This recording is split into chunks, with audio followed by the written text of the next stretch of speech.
Welcome to 18-inch Dolly Dreams. Hello and welcome to 18-inch Dolly Dreams. Today I'm going to show you my brownie day. We've seen it many times and honestly it's really exciting and fun to watch. Yeah, but also some of it's quite dangerous. So if you want to try this at home, you might need adult supervision. Yeah, we've got Charley, she's 15, and we've got someone who's done it many times before. I'm going to show you how to make a campfire. Yes. So first you will need to collect some wood. Dry wood is best. Start with small pieces, then get bigger and bigger and build them like a Jenga or a teepee so that lots of air can get through. Okay, I've got all my wood. Now do we need to light it? Yes, definitely. And how are we going to do that? There are many ways you can do it. So you can use matches, firelighters, flint and steel. And I'm going to show you how to use flint and steel, since that's quite unusual and quite difficult. But remember, you've got to be outside. Yes, you don't want to burn the house down. Yup. Okay, so... Okay, I've got my flint and steel. So what you've got to do is you've got to try and rub them together quite hard and got to kind of scrape it. And you've got to try and make a spark. And you've got to use that spark to put on some of the smaller bits of wood that you have. Okay, let's try it. Okay, I've got a spark.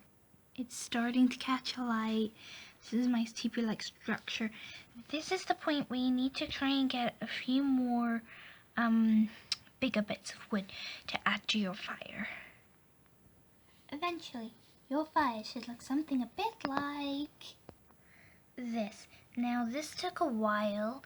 As you can see, it is quite dark. So sorry about that.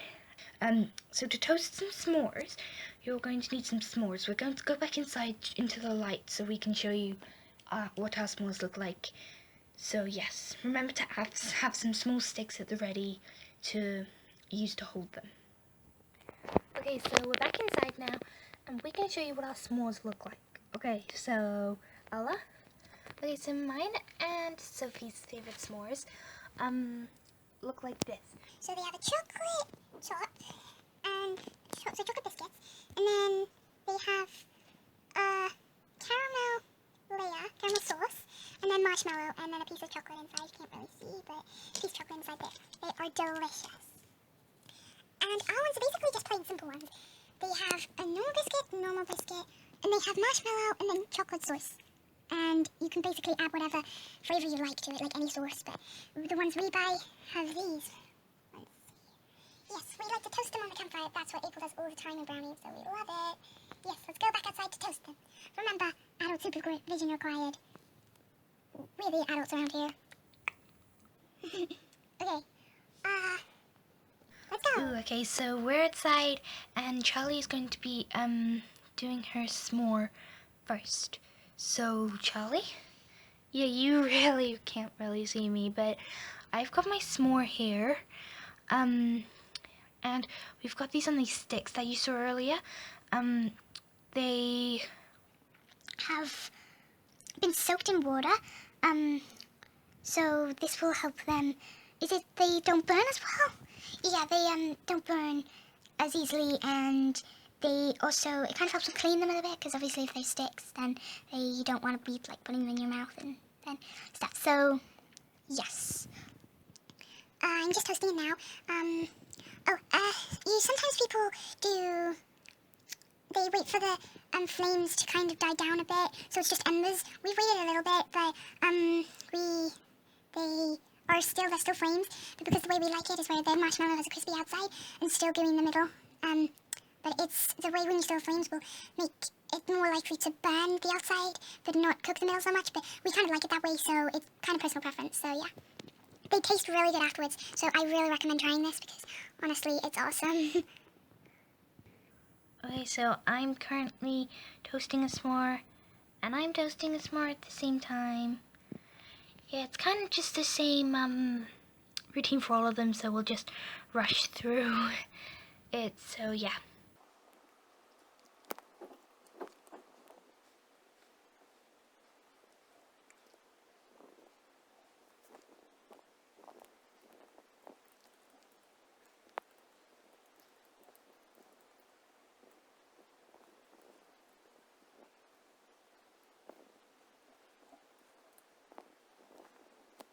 A few minutes later. So yeah, sorry, this is like a really bad shot, but I didn't really know how else to shoot it. So I've got some leaves and some berries inside my jar. You cannot see it at all. And going to unscrew the lid and then wait for some fireflies to come, but you've got to do it in the dark, since it's really dark right now, and you've got to, it's difficult to explain. I'll just show you how to do it. Okay, I've turned my back. The jar is down there. Turned my back, and I'm just going to wait for some fireflies to come. You can see the buzz. See, they come and go. They come, oh, they're swarming around. So you kind of gotta get it whilst you're in the act. Okay? And quick. Okay, it was very quick since I couldn't really catch anything, but I think I caught one. Yeah. So, oh, they've gone. Here I am left in pitch black again. Okay, so I'm back inside and I caught one. So yeah, it's gonna be quite quick. Sorry I couldn't really catch much of it, but yeah. Hope you kinda know how to catch fireflies. Yeah, you gotta be in an area where fireflies are in there. So we were in kind of a foresty area. It's just by our house. So yes. So as you can see, I'm wearing a compass. Sorry, bad angle. I'm wearing a compass around my neck, and I'm not gonna go into too much detail on how to do compass bearings, but you need a map, and then you've got to line it up with the, yeah, it's not a geography lesson. So we do a lot of orienteering with compass and maps and stuff. And another thing, I'm not sure if you noticed, is my neckerchief as a bit of rope with what should be a reef knot. It's kind of gone a bit messy. I'm going to show you how to do some simple knot tying. So yes, and I'll tell you what they're used for as well. So first knot is a... Sorry, we lost the footage of me telling you what they were. So the first one is a figure of 8 knot, then it goes just a simple loop knot, then a reef knot, then a bowline or bowline, then I don't know what that is, then I don't know what that is, and then it's a sheep shank. This is our knot guide. I can tell you what they all are, but... So there's the figure of 8 knot. Okay, so this is the bowline knot. Okay, so it's the next day. We tried to wear the same clothes to kind of, I don't know, trying to show it was the same video. But yes, so April, what are you going to show next? Okay, so that's basically what we do. But if you've noticed, I've now put my sash on. I've got 3 badges. One's underneath there, orienteering badge and next away badge. I'm going to kind of talk you through what I did to get them. And yes, so yeah. I just moved my neckerchief and my compass around a bit more. So The first badge is my firefly collecting badge. Now we learnt how to... This was over the course of 3 brownie gatherings. So I used my firefly jar, which they gave at the end. They gave everyone a firefly jar at the end who got the badge, which was, I think it was everyone in my group. so we had to do, the first night they showed us how to do it, but we kind of got used to the jars, and they told us lots of different places where you can do it, and they basically showed us how to do it, but we didn't get to go. And the second time we tried it, and some of us caught it, some of us didn't catch any, and then the third night, most of us caught no, I think all of us caught at least one firefly. I think I caught 3 fireflies, but it was in the same jar, and then they gave us a firefly jar of our own, and we basically had to try and collect as many as possible, and then the person who got as many as possible won a competition or whatever, which I didn't win, but yeah, to get that first badge there, I had to do, and I think we had to catch fireflies. And the second badge is my orienteering badge. So we went on a hike, which we kind of planned ourselves. So another thing I'll show you in a minute is basically what we do when we do hikes and on a typical brownie actual camp. So when we did the orienteering, we had a map, and they said you have to go to these coordinates, no, not coordinates, grid references, and do that and we had to go around and find our own path. And we went into little groups. I was with 2 other people, and basically the people who went the right way, because there was a leader or there was someone at each station that we had to go and see, and they ticked off a sheet of paper to say we've done it. And then we kind of had to make our route round, but we had to decide where we were going. We weren't with any adult, but there were adults going around with us as well. And to be fair, brownies goes up to, I'm not entirely sure what age, but yeah. So we had quite older people with us as well, like older people that have left brownies already, but yeah. So that's what we did for our orienteering badge. And then for our nights away badge, basically we just spent the night away. We did different activities, made campfires and s'mores, and did other stuff, knot tying, firefly. We kind of did all of them, but very briefly. So yeah, that's what I did to get my 3 badges. Yes. So now I'm going to show you what I do on a typical brownie day. Not a brownie day, sorry. A brownie, like, kind of sleepover. What's it called? So this is what we would call our hiking kit. It's not really anything specific. We just need our neckerchief, which you can kind of see in there. You need a coat.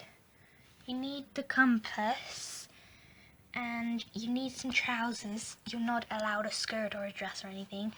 And you need some walking boots, but they literally can be any walking boots you like, or any coat, any t-shirt, any shorts or trousers, anything. So yeah, it's a little bit more relaxed because you're going to be walking. It's got to be comfortable for walking. They don't want to set some scratchy, itchy uniform for walking, but so you have to have them, but it can basically be anything. But there are a few necessities. So you need a bag, which I'll go to later. You'll need a rucksack bag. You need a compass. You need a torch. If we're doing a night hike, but we're not always doing night hikes. So yes, I'll go on to show you my bag. All the stuff you need. First of all, you need a torch and a water bottle. They're kind of the things you'll need in either in your hand or in my bag. This is a nice sturdy bag I've got. I have a front pocket, and I usually put those in front pockets so I don't need to get everything out of my bag just so I need to get them. So they're very easy to access. Obviously I need my brownie uniform and your neckerchief, which I'm wearing, and obviously your compass. If you don't have a compass like mine that goes on your neck, you'll need that in the bag there as well. You'll need a glasses case, and that will only be, obviously if you actually have glasses, like if you don't have glasses you don't need that. A spare change of clothes for the next day, definitely. Obviously that depends on how many nights you're staying over for, and yes, a teddy is optional. I always do, my favourite teddy, although you've kind of got to always put your name in it and make sure it doesn't get lost. A set of pyjamas, that's always needed for the night.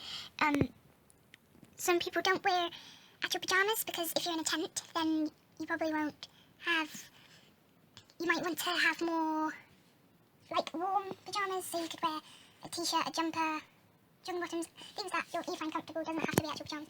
There's something to wear for the night. oh yes, so you'll need a toothbrush, you'll need a hairbrush, toothpaste, a flannel, soap, you know, that, just kind of your wash bag stuff as well.